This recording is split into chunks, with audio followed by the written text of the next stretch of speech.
How important do you think film and visual media are when defining an artist's identity, aesthetic, and narrative within their music? Oh, it's absolutely essential.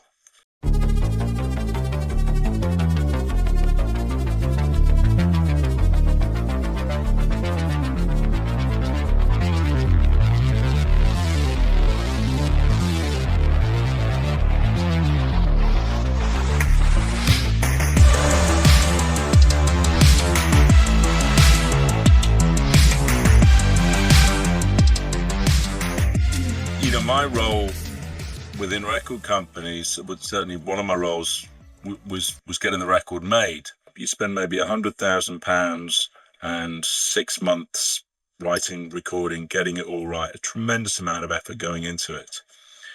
And then the marketing person would come along, they would get a video commissioned, and then in the space of 2 weeks, they would have spent £100,000 on something that didn't necessarily have anything to do with what was going on with your music. An interesting one is Tender by Blur, which is one of their biggest songs, and it was a very important song. It was the first single from their 6th album, and they got Sophie Muller, very famous and successful video maker, in to shoot the video. And she came in, she shot it, and it didn't work. We were all sat around watching it, and it was just like, oh my God, this doesn't work. And for them, it was just like, well, we can't put this out. This isn't, this is just not good enough. It completely doesn't represent what we are. And it had been £125,000, and the way it works with an artist deal is that they have to pay for half of that, and the record company paid for half of that. So the band also saw basically £75,000 of their money being set fire to. Plus, they haven't got a video and they need to launch it in the following week. If you need to come up with an idea quickly, a performance video is often the best way to get the song across. And I love the fact that it went from this high concept video that ultimately they dismissed to a very honest, heartfelt video of the band performing the song with the London Community Gospel Choir. So it was made for a fraction of the cost, and it's an absolutely gorgeous video. And I think, it really represented the truth of what that song is. It's a heartbreak song. It really reflects the chemistry of the band at that time, and it's all there in the video. When you watch the video, you can see there's an intensity, there's a power, there's a real beauty to it. I'm waiting for that feeling, waiting for that feeling, waiting for that feeling to come. I think that recording of live shows links in with the fact that bands make music with the intention of performing it live. There are so many bands that such an intense following and they become household names without even having music released, because the live shows are so important.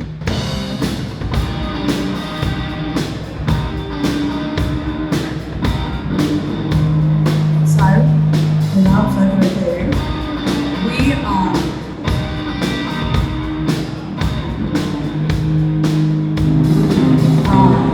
massive.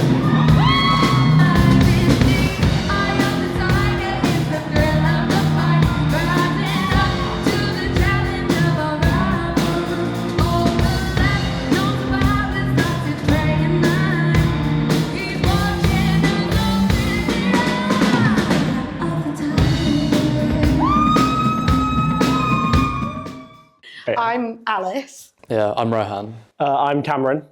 I'm Marcus. We are Fat Massive. In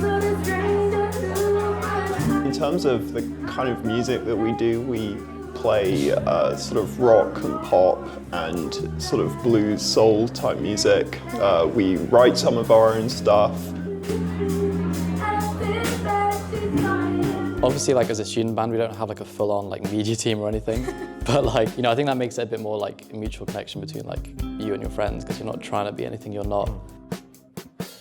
There have been kind of two types of visual media that I found myself using. So one would be kind of the short form content that we put online. And that will be sort of pithy stuff that shows a sort of sample of the kind of thing that you would expect from a gig.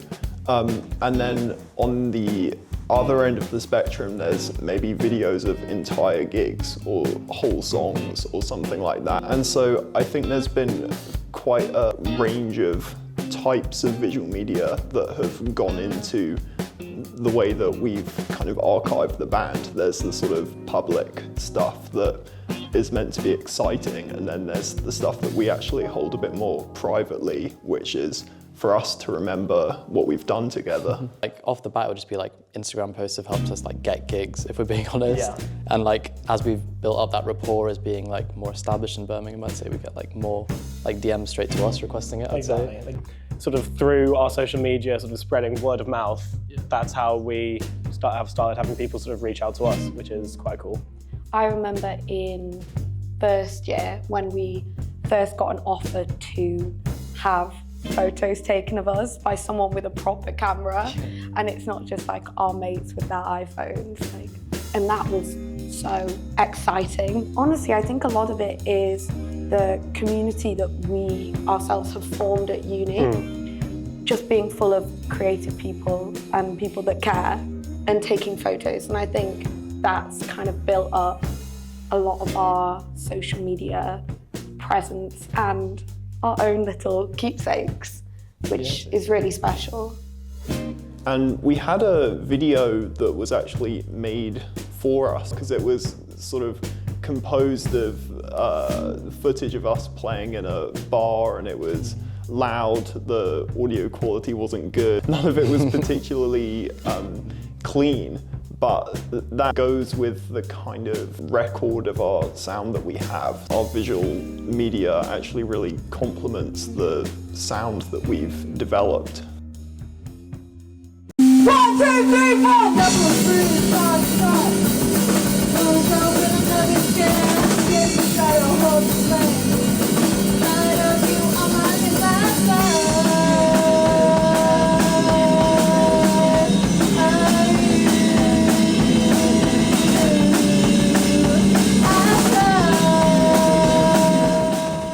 This is Mary. Hi, I'm Mary. I'm Archie. And I'm Aliana. We are Crush Velvet. Our identity and visual media is very important. We, at least two of us, are inspired by kind of that sort of lo-fi aesthetic from independent films or, you know, 90s music videos, specifically like grunge, Alternative scene. For me, I grew up with a lot of indie films and music videos from my dad. He grew up in like the 90s, so that's where I get a lot of my inspiration from, and like the kind of music, whether I like it or not, is massively influenced by the type of stuff that, you know, my parents passed on to me. My dad would put on like Paramore music videos. He would have his playlist of like 90s rock, 2000s rock, 80s and stuff. And it would just like, that's what I grew up around. So like I kind of was already like in the culture. You know, seeing music videos or like the stuff that Nirvana or like other bands of that era, like Alice in Chains, to even like the more like classic rock and roll stuff, like Guns N' Roses. There's kind of like a specific identity, like this is what our band is, and you will be able to recognize it from merch or a poster or a CD, music videos. It's an extension of yourself, like embodied in like material. That's very specific to the culture that music can. Yeah. The arrival of music videos, although it's very much seen as an 80s thing, you know, it goes, you know, the Beatles were shooting music videos, you know, either a long form movie like Help or shorter pieces with things like Strawberry Fields Forever and Penny Lane, you know, which are amazing sort of like videos that were out there. And it was just acknowledging the fact that they weren't touring, so the only way you were going to get to see them was via a filmed piece.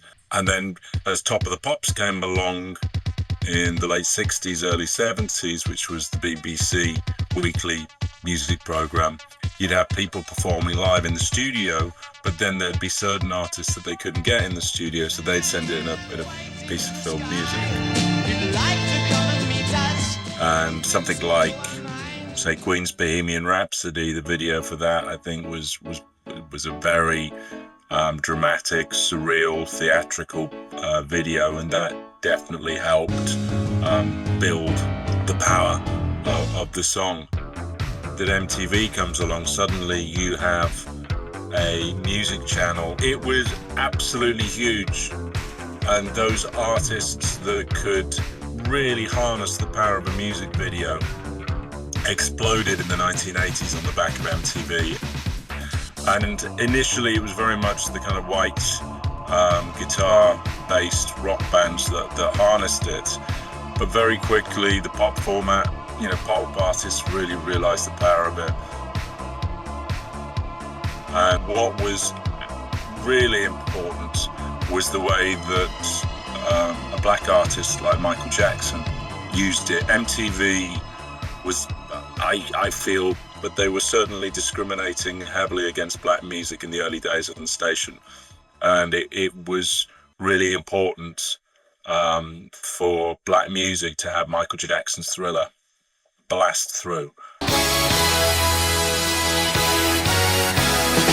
That was a very, very important thing for pop music, I think, for diversity in pop music. And that I don't think that would have, it certainly wouldn't have happened had it not been for Thriller being an almost cinematic video. The video was made by a great filmmaker. And that's often quite interesting to see, that a lot of people that would go on to be really big filmmakers often cut their teeth making music videos for artists. There's a really important strand there in terms of how music impacts on cinema as well.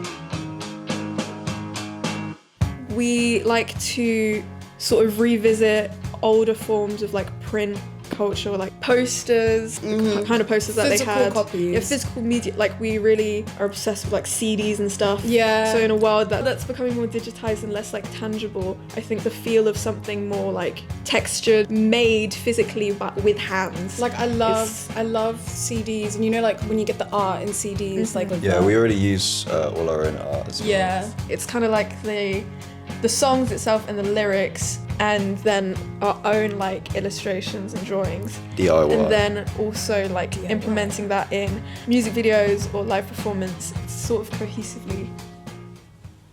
Yeah. Like in trying to come up with like the brand, the name would look like, and what our art style would want to look like. Think about like producing album art or like single art, I guess. Like I think through that and through like external points of views, we've kind of come up with more of an idea of what we want. To me, it kind of represents us, like looking good, but a bit of a weird quirk. And I think that, like Cameron said, is kind of like put through in our music as well. Also, yeah, it does have this like goofy aspect that I think does kind of match us. It doesn't take itself seriously, and I think that like represents quite well.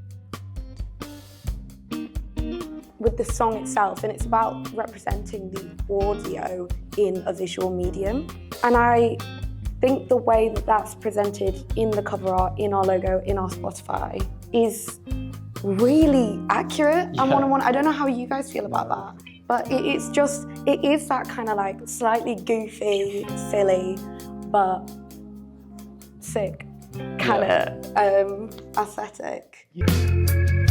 I think our lyrics and the themes that we explore in our music, there's very specific visuals that are conjured up through those lyrics, and especially with the sort of rock world that we tend to veer towards, the visuals are quite innate in the music, and even just the way that we style ourselves, it's more of an extension of our existing personalities and identities and our interests. Collaboration of all of those. Yeah. It's great when a video can really explore the narrative, and sometimes it's in a very literal way. Say something like Madonna's Papa Don't Preach. It's really telling the story about sort of like a young Italian girl who's got herself pregnant, but her dad's not too pleased about it. and she's trying to figure out what she does with her life. What's a very powerful lyric anyway is put over brilliantly in the song. I mean, I think Madonna is really brilliantly harnessed the power of music videos throughout her career. They're still so visually powerful. In the same way that young people previously from the eras that we're interested in to us now, at the end of the day, you just want to feel cool and you want to feel like those coming of age movies or music videos that follow that kind of thing. The action of romanticizing it and then capturing it in like a photo or art or in music is something that I find, it's not specific to us specifically, but like so many bands do that, and I just I just love like nostalgia of that and memories. We're a studenty band and we're in it for the love of it. We've only got a few more months together, which is so sad, but you know, it means that the time we have had together has been so special, and in that way, so authentically our university experience, which is reflected in the aesthetics, so the grainy like outside, our gigs, venues, rough and ready, but fun. I think a music video is a great way to explain what can be quite an abstract lyric, although often the music video can also be at odds with what the lyric is about. A video is usually the product of the filmmaker. It's not coming from the artist. The person who looks after the marketing of the artist within the record company will approach a number of video makers who will send in their treatments for a video for that particular song. So it'll be very much down to the filmmaker's interpretation of the song, how they put something up. So I've had a lot of thoughts whilst doing this project and what this project means to me. So many different stories to tell, so many different narratives, aesthetics, ways of conveying yourself through both mediums. And I think through exploring other people's connections with music and film, I'd like to also explore my connection with music and film. The music has been a real release, a real solace, something that I feel deeply, deeply connected to. From when I was making music videos when I was 9 years old and forcing my siblings to be in them.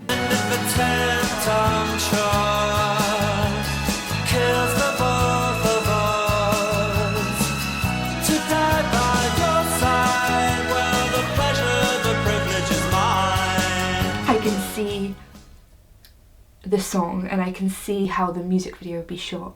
So I'm going to take the opportunity to look at the way that I can pair the two together and how I can bring what's in my brain to life. We should kind of discuss a potential music video for some of your music.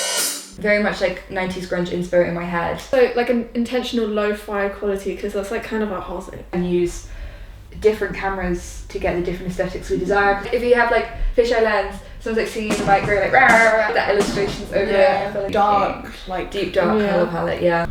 The house party music video happens. It's literally a bed sheet or something in the back, and it's spray painted. Yeah! Oh my god, that would be sick. We could totally make one. Get a stencil of our logo. Yes. There's also stuff from practice. There's stuff from the actual shoot. Around Birmingham to kind of get some industrial city vibes, nightlife kind of esque. And I think that sounds good. That's the plan.